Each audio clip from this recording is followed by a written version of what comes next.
All right. Welcome back. Welcome back. I hope you all are having a good evening. Welcome to the third installment of That Heals, where we talk about some things that are weighing on us and we build something beautiful in the process. My name is Kristen Wells. I am the owner and chief operator of Perfect for Candles, which is a Black woman-owned fragrance business based in Charlotte, North Carolina. We sell candles, wax melts, tea lights, all the good stuff. So feel free to visit our website, www.perfectforcandles.com, to check out our inventory. Thank you so much to Promise Resource Network. Thank you to PRN, giving you guys a big shout out for sharing this platform with me. I really enjoy coming on every couple Mondays and just, conversing with you all and chatting with you all about healing and about making sure that we are healthy, whole, completely healthy in this world that's rapidly changing and moving right before our eyes. So thank you so much to Promise Resource Network. When you guys have the time, which we are still in a pandemic, so there's still plenty of time. But anytime during this video or after, feel free to visit Promise Resource Network on YouTube. Visit their YouTube channel. Be sure you like and subscribe and turn your notifications on, so that way you can get all of these amazing videos that Promise Resource Network puts out throughout the week. You get to see my lovely face as well as everyone else on the Promise Resource Network team, and you have those videos available at your disposal via YouTube. So just youtube.com. Promise Resource Network, like and subscribe. All right, so without further ado, I've got my notes here, so if I keep glancing back and forth, that's what's going on. I have my notes over here and my coffee, the tail end of my coffee for today. But yeah, if you guys see me glancing over, that's what I'm doing. But let's get into it. So again, thank you guys for joining us tonight. Our topic for tonight is self-care. Self-care. We have talked about self-esteem and self-worth. We've talked about a couple of other topics. Tonight, we are talking about self-care, and it's a topic that is near and dear to me because if you know me personally, you know that I'm all about some self-care. I love me some me, and I want to make sure that you guys love you some you as well. So without further ado, let's get started on tonight's episode talking about self-care. All right, so tonight's topic is self-care. I'm excited to get into this. I really am. Like, I love to take care of myself. I love to have my days and my moments that are for me, that are time allotted that I've set aside for myself to watch a show or drink some wine or take a nap or go for a walk or whatever. So we're going to talk about that tonight. As always, I would love for you guys to comment down below, talk to me, talk to each other, and let's just dialogue.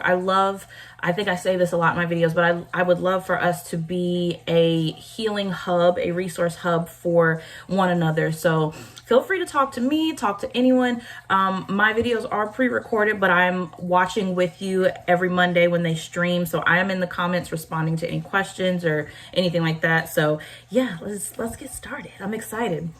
So let's talk about self-care. First, let's talk about what it is and what it isn't. What it isn't, because we want to be very clear and set our specifications for our topic. What self-care isn't, it isn't self-indulgence, right? Self-care isn't, it's not binging out on things. It's not overdoing it, because as we know, too much of something, too much of a good thing turns into a bad thing, especially when we're talking about our healing, when we're talking about wellness, and especially our mental wellness. Too much of something is not good.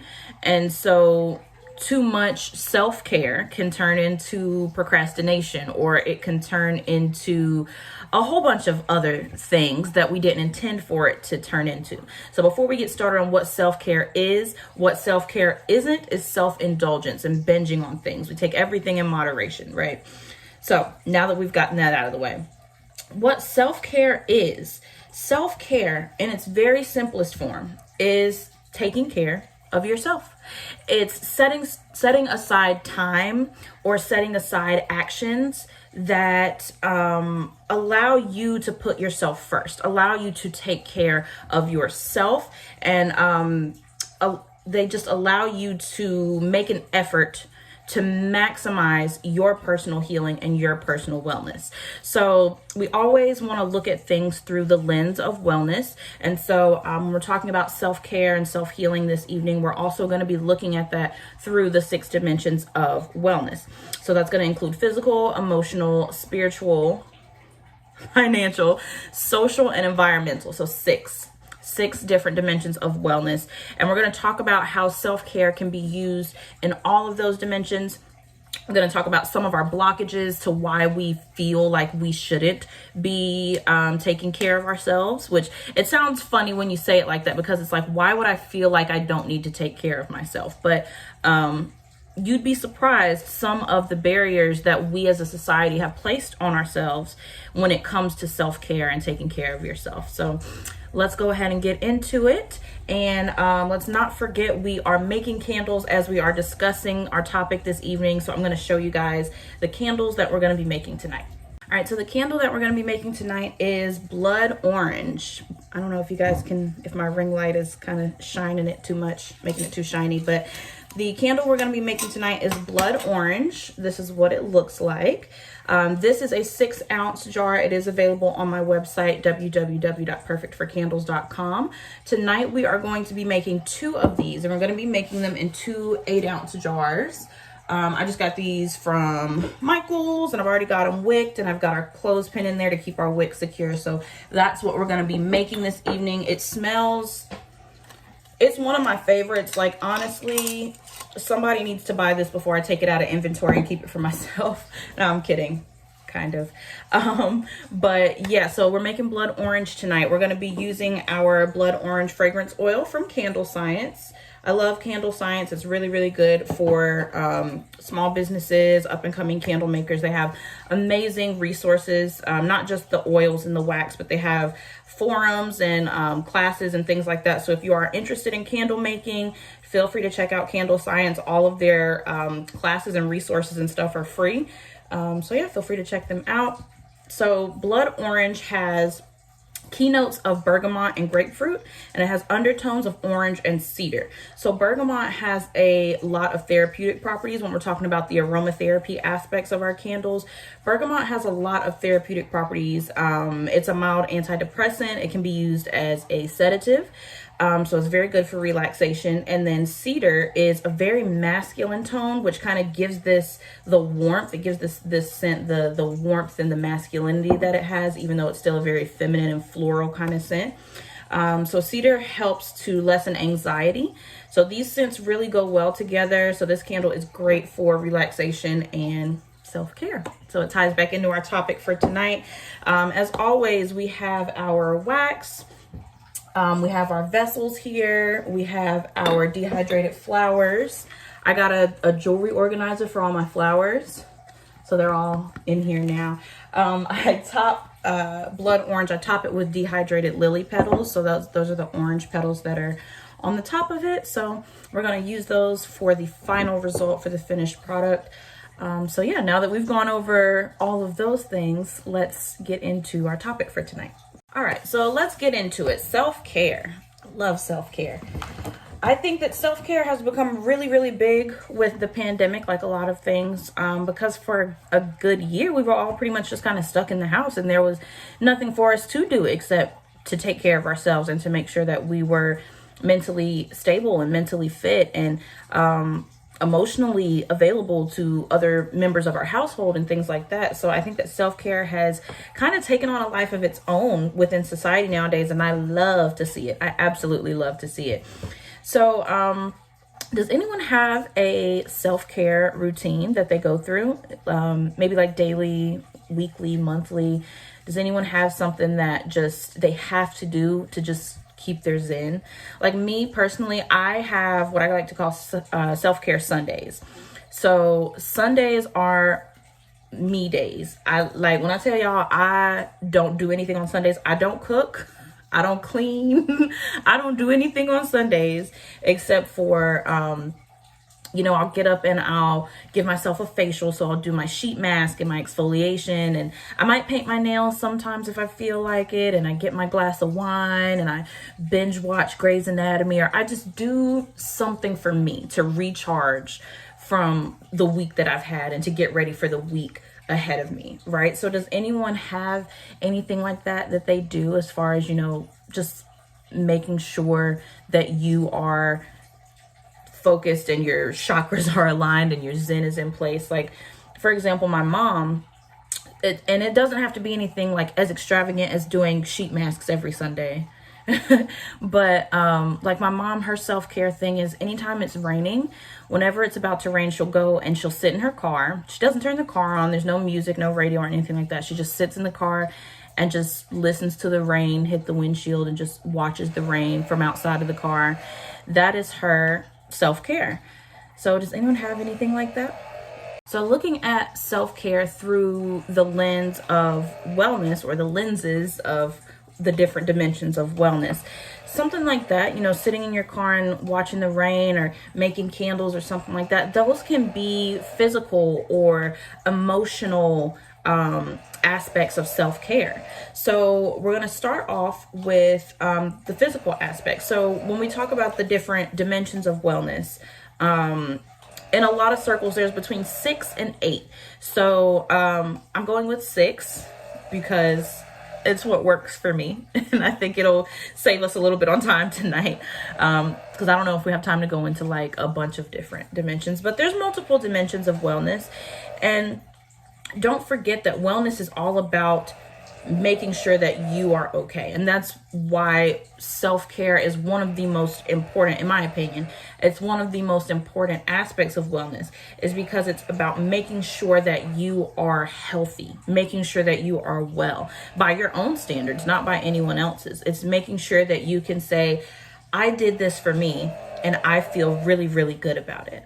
So we're going to look at the dimensions of wellness and how they pertain to self-care. Let's start out with physical, right? Because it's physical. It's the most tangible. It's honestly the easiest one to start with. So when we talk about physical elements of self-care, these are things, anything that you can physically do to show you how much you love you, right? To show you how much you care about yourself.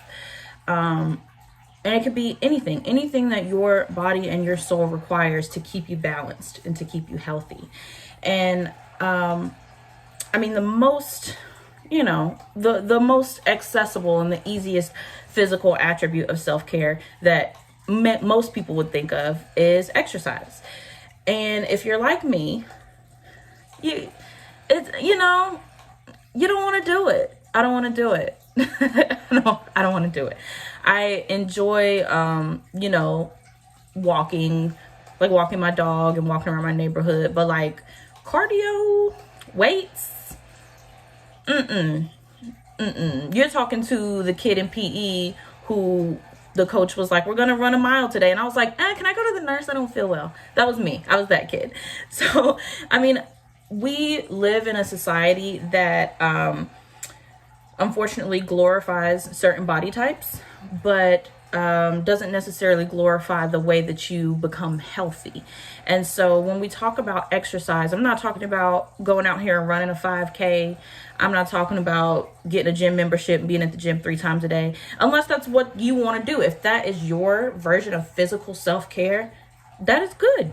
That's good. And that's one of the good things about self-care, is that it's tailored to you and how you make yourself feel better, how you make yourself feel healthy. But like I said, for me and my people,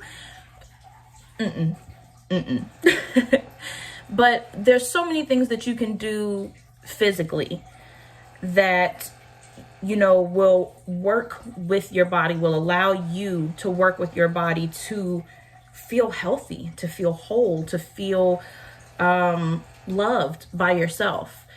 And I think I'm going to get kind of like metaphysical on you guys, kind of get existential on you guys really quickly. When you break down not just human beings, but any living organism, any organism really in our reality, when you break it down to its simplest form, it's made up of what? Atoms. And atoms are constantly moving and vibrating at different speeds, and they create what we perceive to be our reality. I told you it's a little existential, but stick with me. Blame it on Duncan. Don't blame it on me. But when you think about that, the vibration of atoms is energy in its purest form. And so when you, a being made up of atoms, take your body and you're kinetic with it and you're moving and you're getting your blood circulating and your muscles are moving, that is you, that is energy creating more energy. And if the energy is positive, and if you're giving yourself healing energy while you do it, that's self-care. That is self-care. That's self-love. And that is one of the easiest ways that you can physically show you how much you love you, is by taking care of your body. And again, I'm not telling you to go out here and run a marathon. I'm not telling you to do any of that. Just when we talk about the dimensions of wellness and we talk about self-care, exercise, even simple exercises like yoga, stretching, deep breathing, different things like that, is really a way to unplug from this digital world that we have and plug into yourself and just take the time to be with you. All right, so the next aspect of wellness, and we're going to be looking at self-care through this aspect as well, is going to be spiritual wellness. Another example of self-care being tailored to you and being tailored to your needs, because it is the care of self, is spiritual self-care. I think one of the beautiful things about the world that we live in now, and one of the beautiful things about the United States, is that we do have this freedom of religion. Religion and spirituality are different, but that is a different topic for a different time. But we have this freedom, to practice religion how we see fit. And as long as you're, in my personal belief, as long as you're not harming other people, that's a beautiful thing, to be able to say, prayer works for me. Jesus works for me. Allah works for me. Ancestors work for me. To be able to examine yourself and to say, this is what I need. Sometimes this is what I thought I needed, but it's not working for me the way I feel like it should, or I feel like it could. And so to be able to spiritually say, this is what I need. This is making the decision for yourself that this is what you need to thrive and to be healthy, is such a beautiful thing. So some aspects of spiritual self-care. And again, you guys, I want us to dialogue. I want us to talk to each other. So comment below and tell me, what you do for self-care, whether it's physically, spiritually, emotionally. Let me know what your self-care routine is. So some of the things that you can do for spiritual self-care. Some of the things that you can do for spiritual self-care: prayer, meditation, different ancestral practices, burning sage, speaking with your ancestors. However you perceive your spirituality to coincide with your wellness, practice those things and use those things as a tool of healing. Use your religion or your spirituality as not just a tool for healing the world at large, which is an amazing goal, but use it internally to heal yourself, to examine what you need to be healed from. I think, and again, not to get too metaphysical or existential on you guys, I believe, and a lot of people believe, that you do have a soul, you do have a spirit. And whereas the things that we eat physically can nurture or cause dis-ease within our physical bodies, the things that we intake spiritually can either nurture or cause dis-ease within our spirit. And so your spirituality is a massive, massive tool of healing and self-care. Do you ever sometimes feel like something bothers you? Like maybe something happens, maybe it's an argument that you have with a loved one, or maybe it's an issue that you have at work, or maybe it's something you read or you see on social media or politics or anything that physically upsets you.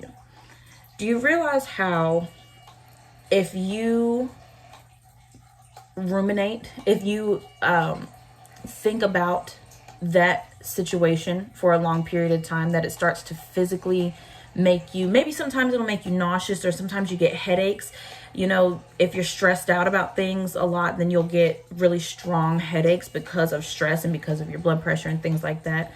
Your what upset you, there's a reason it upset you, and what upset you spiritually and emotionally is now because you're not practicing self-care and because you're not doing things to rid yourself of that issue or to heal yourself from that issue. What is bothering you internally is now bothering you externally, as far as, headaches or nausea or your attitude. You ever have a situation, like, maybe let's say like a situation at work, right, where you and your coworker or you and your boss just professionally get into it, right? And there's no real like resolution, like neither one of you really apologizes or anything like that. You notice how it kind of takes a toll on you going to work? Like, now you don't want to go to work because you don't want to see this person. Or have you ever like prepared for something like, well, if they say this to me, I'm going to say this. And if they do this, I'm going to do that. You are actively, spiritually, physically, emotionally, you're actively preparing yourself to receive negativity and to return negativity after you've received it. So what do you think, as far as self-care, what do you think you can do to rid yourself of that situation as soon as it happens? The moment you get into that argument, or somebody says something to upset you or something like that, what are some ways that you guys think that we as individuals can work on that to where it doesn't affect us spiritually and emotionally and physically? What are some things that we can do as far as self-care to get rid of that? Like, very simple. Like I'm saying, self-care does not have to be extravagant. One simple thing: when I have a bad day at work, I normally take my showers in the morning when I wake up because it energizes me and gets me ready for the day. If I have a bad day at work, I take a shower as soon as I come home. I don't let my shoes hit my carpet. I get undressed and I get in the shower and I wash the bad day away. And you can physically feel the negativity and toxicity being washed away from you. That's just one small thing. Let's check on our candles. All right, so our wax is almost melted. We still got a little chunk in there. So we're gonna wait for it to completely melt down, and then we're gonna go ahead and add in our fragrance oil. Okay, so we do still have a little bit of wax melting down. So while that melts, we are gonna go ahead and go into the third dimension of wellness as it pertains to self-care, which is emotional wellness. Emotional wellness is a big one, and it's a pretty big chunk of stuff to tackle, but I think we can do it together if we work together as a team. So again, you guys keep commenting, keep talking to each other. What are some tips that you guys have for emotional wellness, for emotional self-care?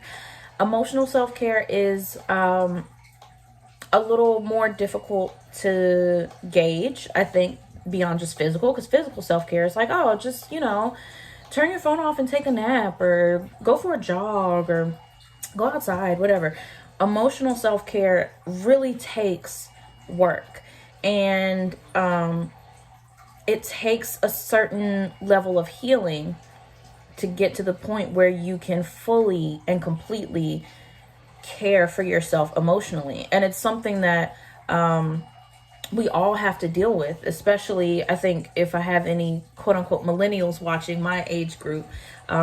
That's something that we have been working on for the last couple years as a collective, I think, is to figure out, in this society that doesn't prioritize your mental health, your emotional, your physical, your spiritual, in this society, this capitalistic society that runs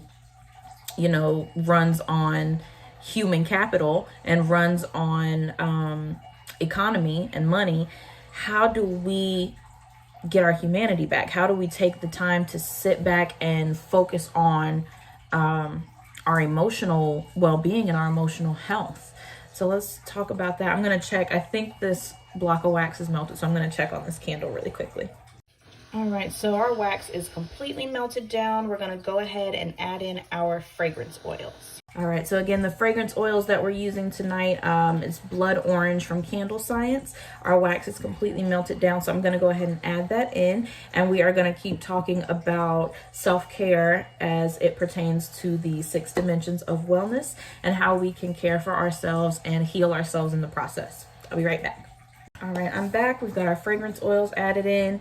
And we've got our wax mixing and the oil dispersing and all the good candle sciencey things.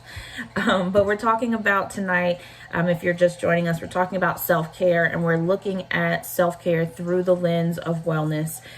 So we are now on emotional wellness. We're still talking about emotional wellness. What are some ways you guys think that we can emotionally care for ourselves? I know for me, the one that I've had to learn recently, I've had to learn it my whole life, but it's been really prominent recently, is boundaries. Setting boundaries is a huge way that you can take care of yourself emotionally and that you can work on your emotional well-being. You have to set boundaries. You have to set boundaries, because if you don't, people will walk all over you. I'm trying to think of a nicer way to say it, but I don't have one. If you don't set boundaries, people will walk all over you. And sometimes it's not intentional. Sometimes people aren't meaning to walk all over you. But if it's available and if it's easy to do, and if it's been a habit, if you've been someone like me who it's hard for you to say no to people that you care about, or you always want to be liked, or you always want to feel like you're doing your civic duty, or you're doing your best in a relationship, whether it's with friends or family or a significant other, a lot of times you are going to have, in my experience, a lot of times you're going to have an issue setting up boundaries. You're going to have an issue saying no, saying I can't do this, saying this doesn't work for me. But I'm going to tell you right now, when you say no and you really mean it, and like you stand firm in it, that is one of the best feelings. That is one of the best feelings, to be like, I'm sorry, I don't think I can do that. And they'd be like, okay. I think a lot of times mentally it's like, oh, if I say no, are they going to be mad? If I say that doesn't work for me, are they going to disown me? Or are they going to stop talking to me? Are they going to stop hanging out with me? No. No. And if they do, then that wasn't a person that you really needed in your life anyway. If you have people in your life who don't respect your boundaries, who are constantly pushing past your boundaries involuntarily, if you have people who are just, when you finally do set boundaries, they take it personally and they're offended by you setting boundaries in your life, that's not a person you needed in your life anyway, because they didn't have your best interest. They had their own best interests. There's nothing wrong with that. That's life. But self-care is about you. And I'm not telling you to be selfish, but when it comes to your emotional well-being, when it comes to your love for self and your care for self, you gotta be a little bit selfish. Just a little bit.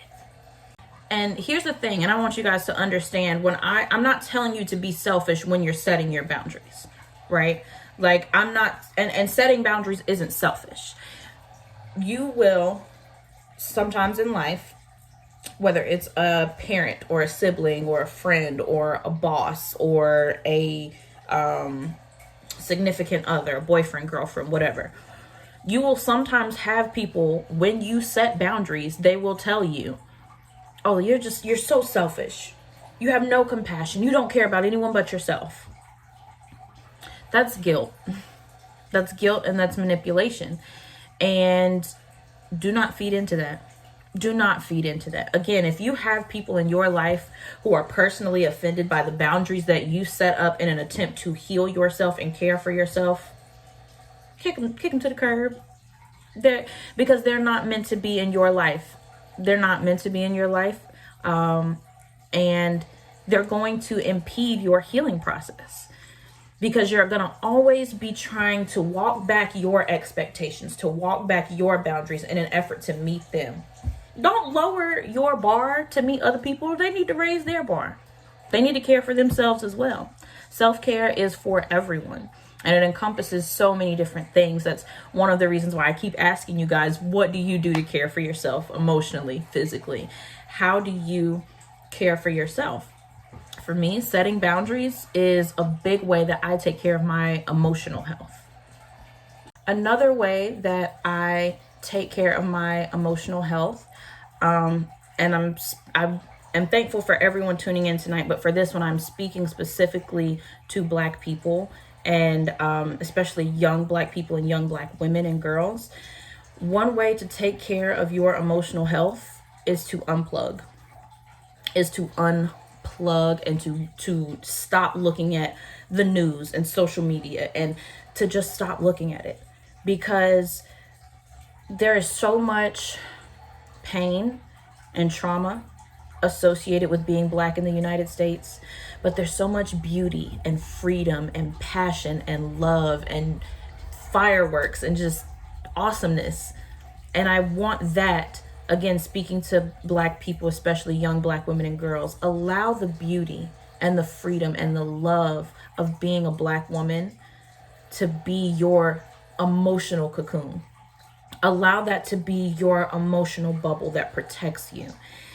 When you turn on the news or you turn on social media and you see all these videos of Black and brown people being abused, being harmed, that's traumatizing. It's traumatizing to see, and it's traumatizing to hear about. And emotionally, it brings you down. It just brings you down. But you have to always remember, I don't have to see this. I can turn my phone off. I can turn off the TV. I can take a step back and appreciate the beauty in my life. And that goes for anyone. I mean, the news is traumatizing for anyone. It's about wars and Congress is arguing about this and that, and it's we're at a point in our country now where things are very just, if you're looking at the news and stuff like that, it's just very troubling. Emotionally, you have to set up a barrier. Emotionally, you have to say, this isn't serving me. And I think that's a big part of emotional healing, is looking at what is going on in my life that is no longer serving me, that is no longer helping me, that is no longer healing me, and doing some spring cleaning. All right, so our fragrance oils have pretty much evenly dispersed into our wax. Our wax is all melted. So we are gonna go ahead and pour our wax into our vessels. So give me just a second and I'll be right back. Ooh. So it's doing kind of what I thought it would do. That's cool. I'm really happy with that. All right, so we got our wax poured into our vessels. So we're just gonna, sorry, y'all, I'm just looking at my hair like, what's going on here? So we're gonna go ahead and just let that cool.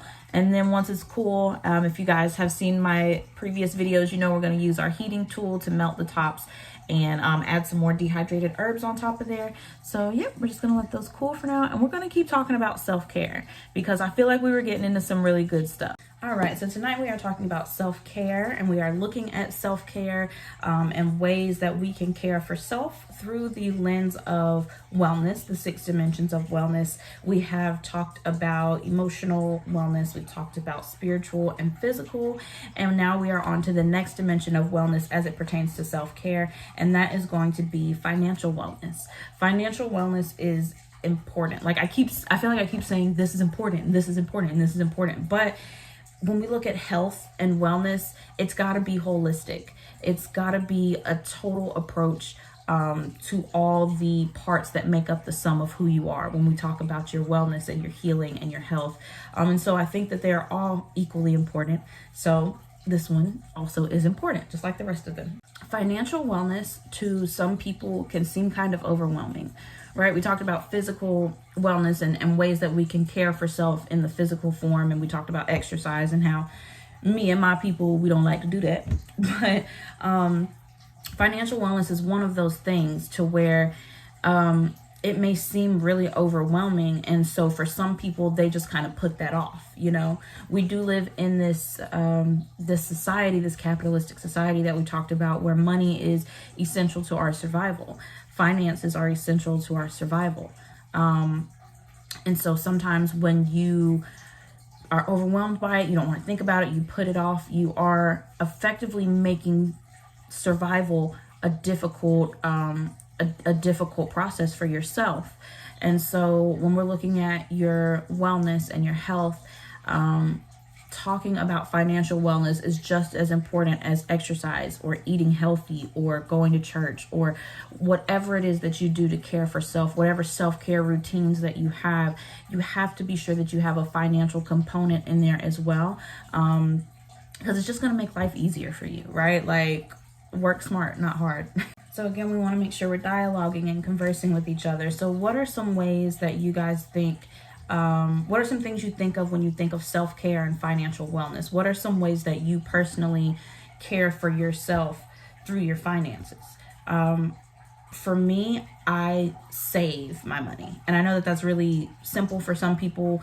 But honestly, my boyfriend taught me how to save, right? So my parents had always told me, save your money, da da da da. But it wasn't until my boyfriend told me about how he saves his money, and he said something to me that really resonated with me and really stuck with me. And I think that's the reason why his advice stuck more than anyone else's, was because he said, as long as you're saving and it works for you, then it works. And that has always stuck with me because, as we discussed earlier, the beautiful thing about self-care is that it is how you choose to care for yourself. It's tailor-made for you. You create something for you that is going to enable you to be the best version of yourself. And that is what we love to talk about when it comes to healing and self-healing and self-care. And so I figured out a way to save my money that works for me. And some people do different things. Some people have budgets, or some people put cash in an envelope, or pennies in a piggy bank, or however. We've all seen those different methods, right? As long as you can tailor make something to work for you, to heal you, to help you be the best version of yourself, that is self-care. And saving has helped me because I'm not stressed about money like I used to be. I'm still lower middle class, so we're very grateful for all of the monies that we get, but it doesn't stress me out like it used to because of the way that I created my method of financial self-care. So talk amongst yourselves and let's figure out some ways that we can help each other financially heal ourselves. Some ways that we can figure out how to budget or how to save or all of these different things, because I promise you, when you can get a hold of your finances, it's going to make life a lot easier.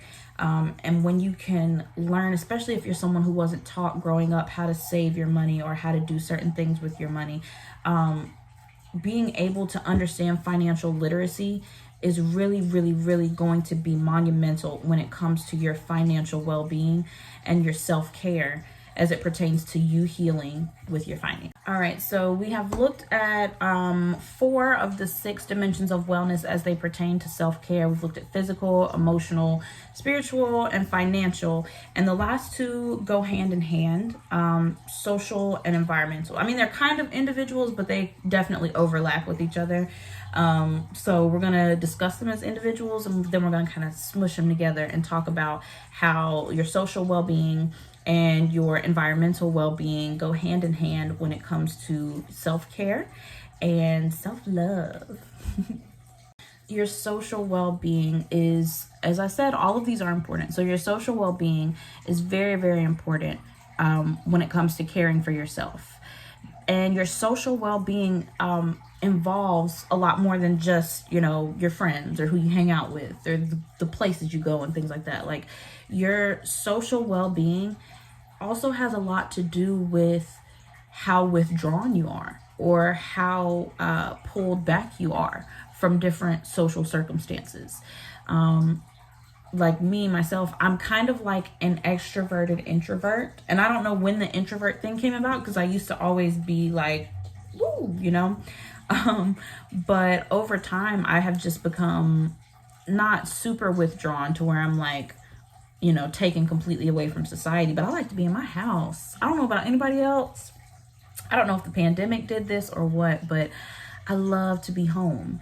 But I also love to hang out with my friends, and I love to go to brunch and to movies and things like that. And so for me personally, and for a lot of people I think that have those similar characteristics, it is a very delicate balance to keep a handle on your social meter, right? And we all have a social meter. We all, like, have you ever been out with people, maybe your friends or coworkers or anything, and you're having a great time? Like, you guys are at a bar, or you're at a restaurant, or you're at Buffalo Wild Wings watching a game, like, or you're at somebody's house. You're just in a social setting and you're having a really good time. And then all of a sudden you're just like, I want to go home. Right? Is it just me? Like, does anyone else? There's your social meter. After a while, it just runs out, and it starts out really, really high. You're really excited and just having a great time. And then just as time goes by, you're like, all right, I'm ready to go. Does anyone else have that? Yeah. That's part of your social health and your social wellness and your social well-being. And when it comes to self-care, listen to your social meter. When you're ready to go, go. Listen, it's funny, like, it's a joke between me and all my friends that, like, whenever we go somewhere, I always want to drive. Like, I always want to be the one to drive, because when I'm ready to go, I don't want to have to wait on anybody, right? But that is a part of self-care. That's a part of taking time for you, listening to your body. Like, there's a reason why you feel that way whenever it's time to go or whenever you're ready. There's an absolute reason why you feel that way.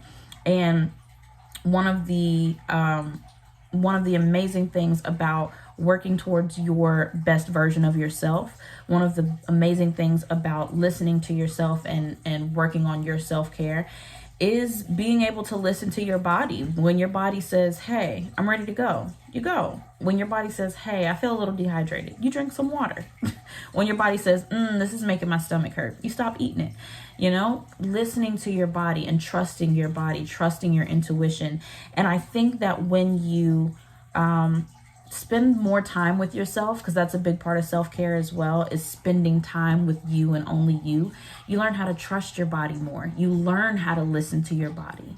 And that's one of the things I think encompasses social wellness and social well-being as far as self-care, is listening to yourself and understanding what you need in any given time in any given space. And also going back to when we talked about emotional well-being and emotional self-care, when we talked about setting up boundaries and having people in your life who respect your boundaries, that goes for your social health as well, is having people around you who respect your boundaries, people who know when it's time to go home, people who know when you don't want to be bothered, people who know when you want to be bothered, people who know you.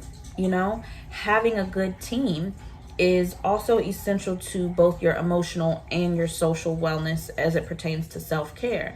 And you say, well, how can other people be impactful in my self-care? It's the care of myself.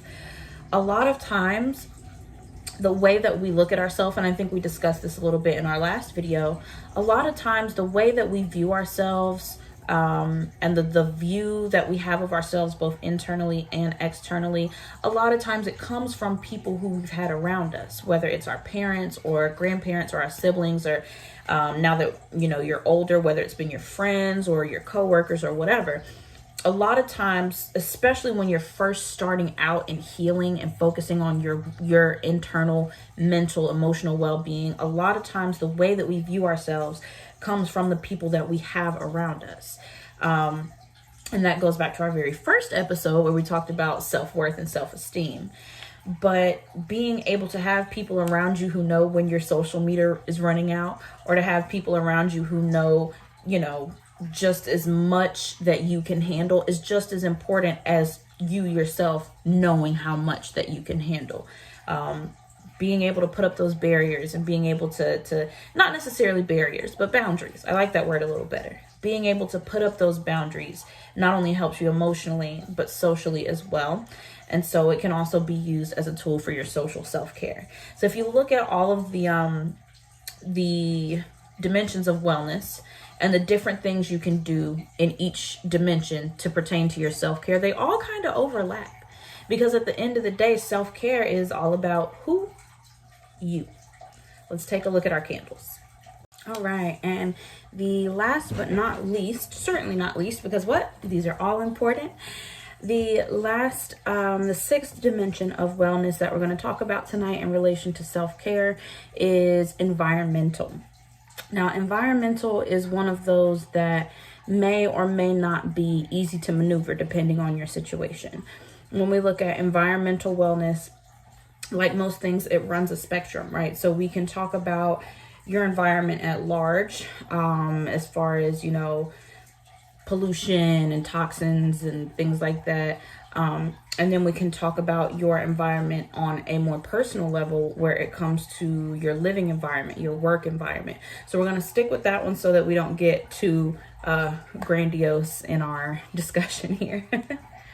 So I let you guys know earlier that my self-care day is Sundays, my self-care Sundays, where I don't do anything except take care of me. I don't cook, I don't clean, I don't do any of my, I don't handle any responsibilities. I just do things that I enjoy doing, right? Outside of Sundays, I feel like it's important for me to, in some way, every single day, show myself how much I love myself. And one of the ways that I do that environmentally is to clean. My dad makes this joke every time my dad calls me. He's like, "What are you doing? Cleaning? What are you doing? Cleaning? Cleaning my room, cleaning the living room, washing clothes." He makes this joke that every time he calls me, I'm cleaning something. And sometimes I feel like I'm always cleaning, right? I think if you live in a home where it's just more than just you are in some capacity always cleaning something.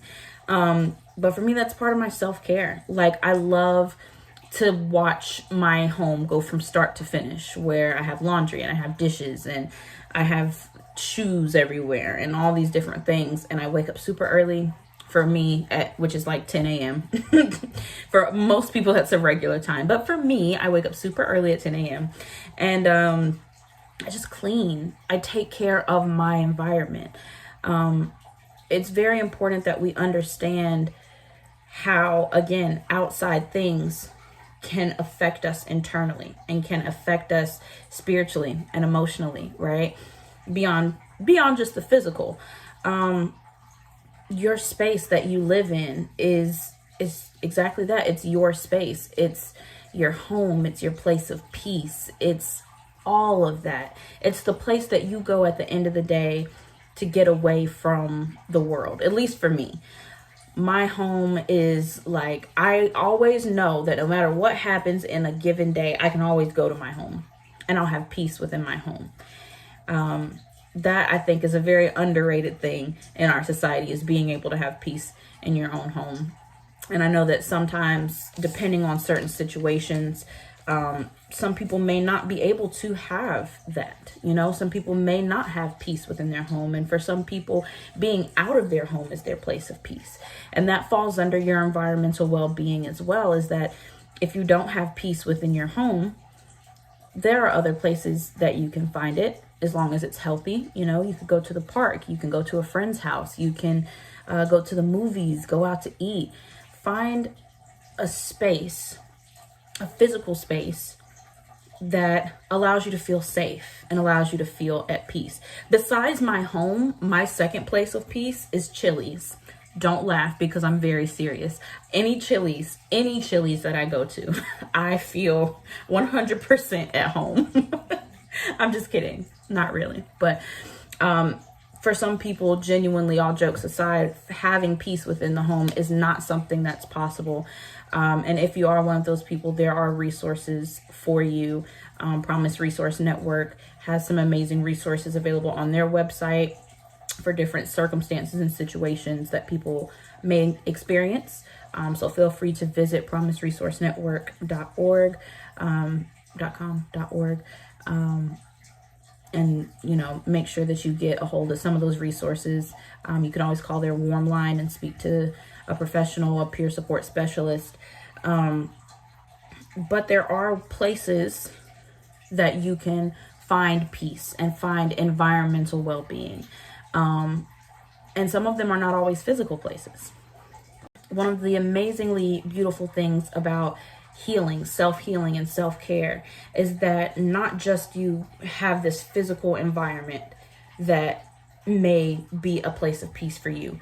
You are your physical environment. Your body, your temple, your mind is your place of peace. It is your place of physical, emotional, spiritual and environmental wellness. And like I said, all of these attributes of wellness, all of these dimensions of wellness, when we're talking about self-care, tend to overlap with each other. Because you're taking care of your environment. And I'm not just talking about cleaning the dishes or doing laundry. I'm talking about taking care of your environment, taking care of your temple, taking care of your home. This is the true home, the original home. And taking care of this home is as much important to your has as much importance for your environmental well-being as any of the other attributes. And that's one big thing when it comes to environmental self-care, especially if you are in one of those circumstances where your physical environment may not be the best place. It may not be the most peaceful place.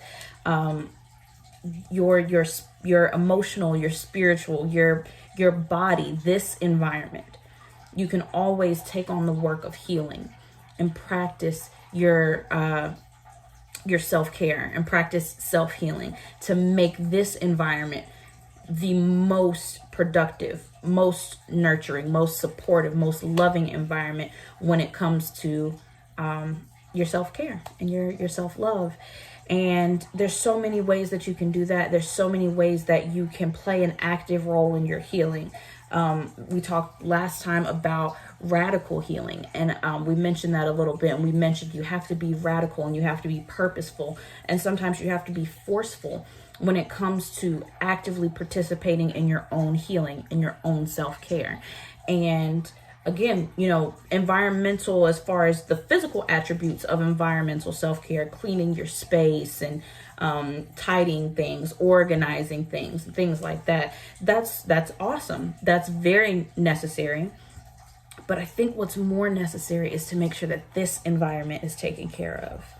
And that's what self-care is all about, is making sure that this place, this sacred space, this environment is always loved and nurtured and cared for. So we've talked about self-care through the lens of the 6 dimensions of wellness.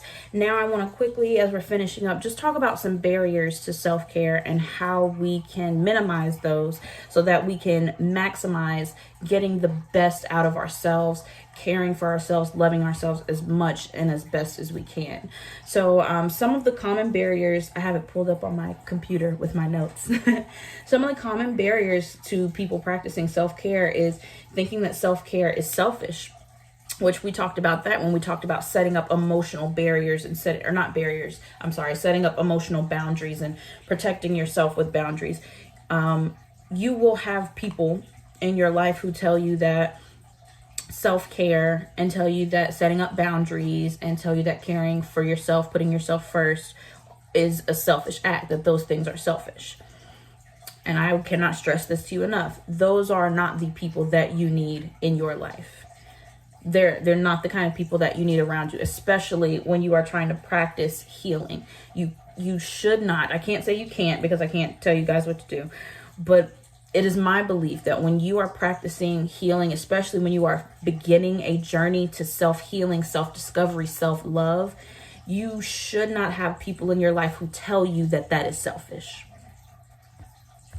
How are you going to tell me that loving me is selfish?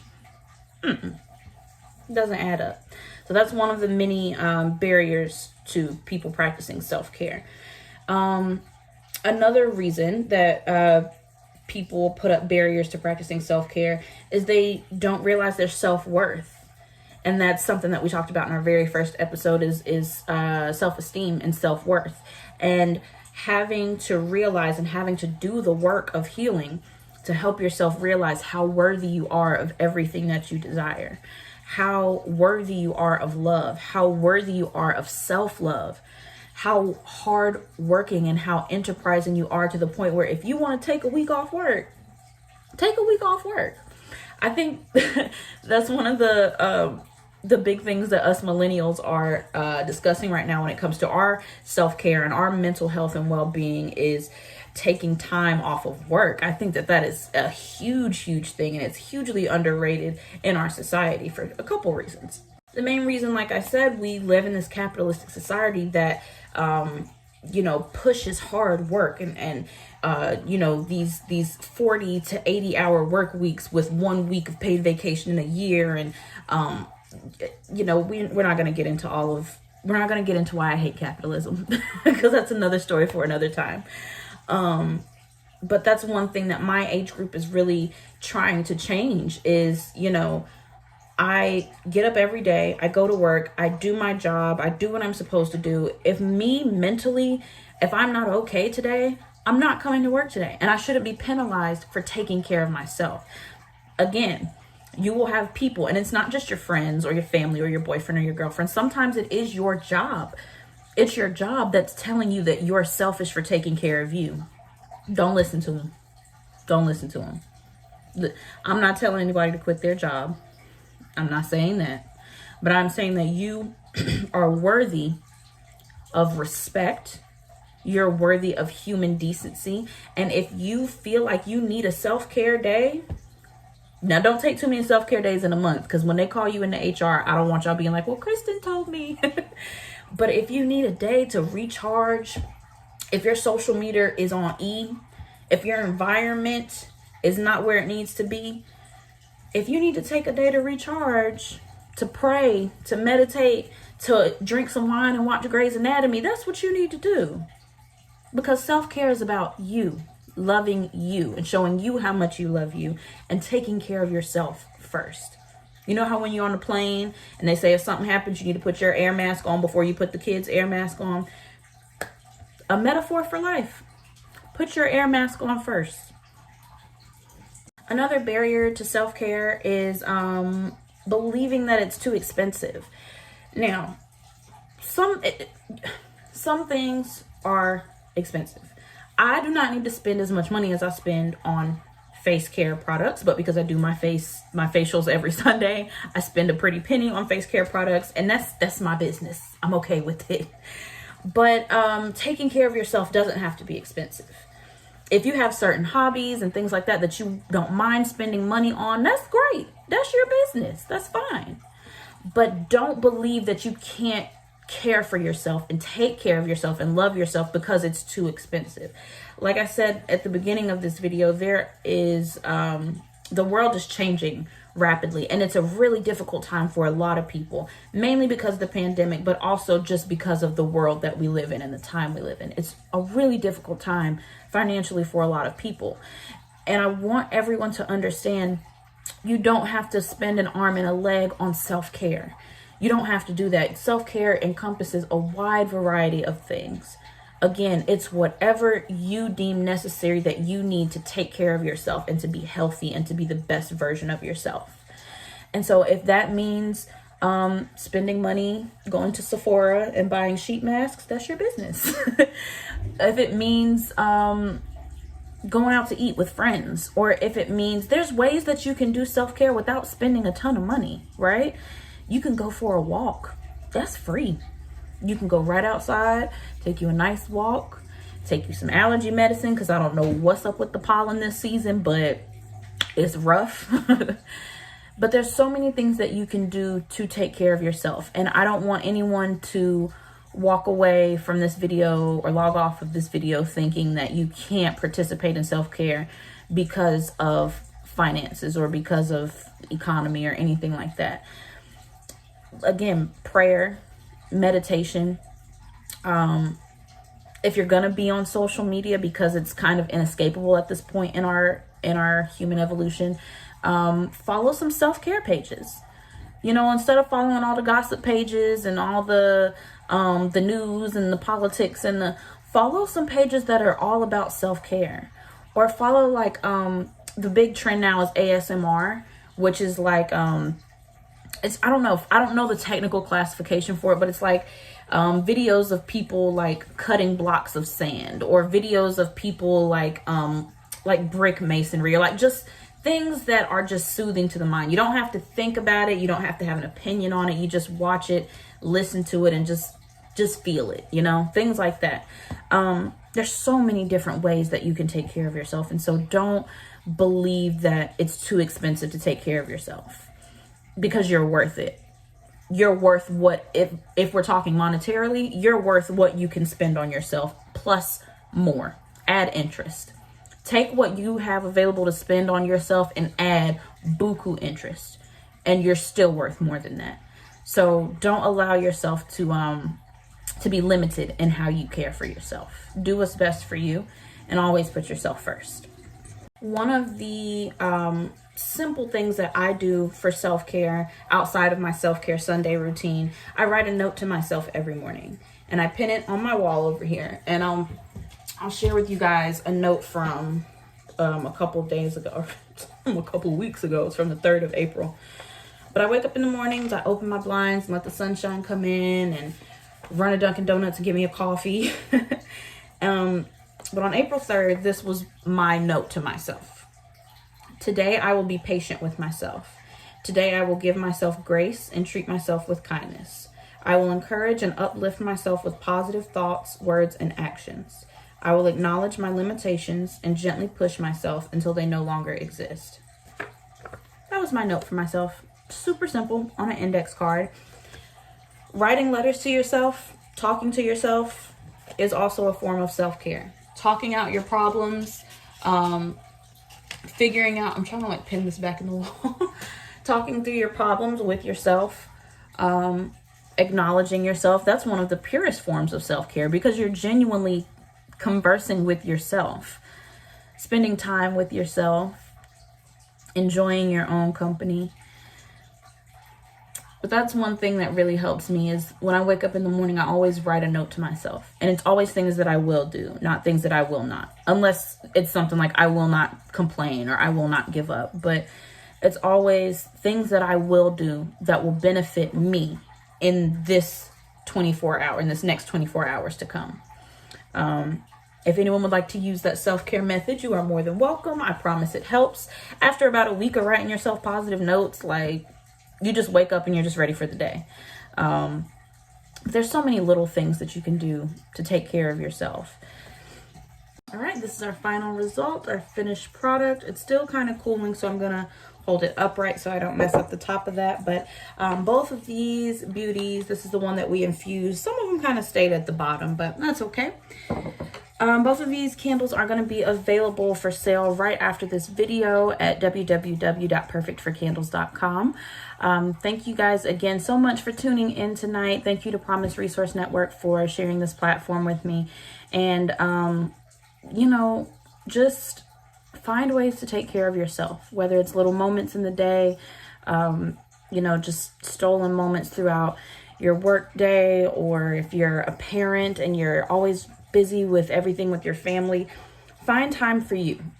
Make time for you, because self-care is a major part of wellness and it's a major part of your healing. So that's my time for tonight. Thank you guys. I will see you guys on the 26th, and we'll be talking about some more stuff and making some more beautiful candles in the process. Don't forget to go to YouTube and like and subscribe Promise Resource Network's YouTube channel. And stay tuned, because coming right after this is going to be an episode of Wellness Chronicles with my dad, Aaron. So I hope you guys enjoy that as well, and have a great night and a great week.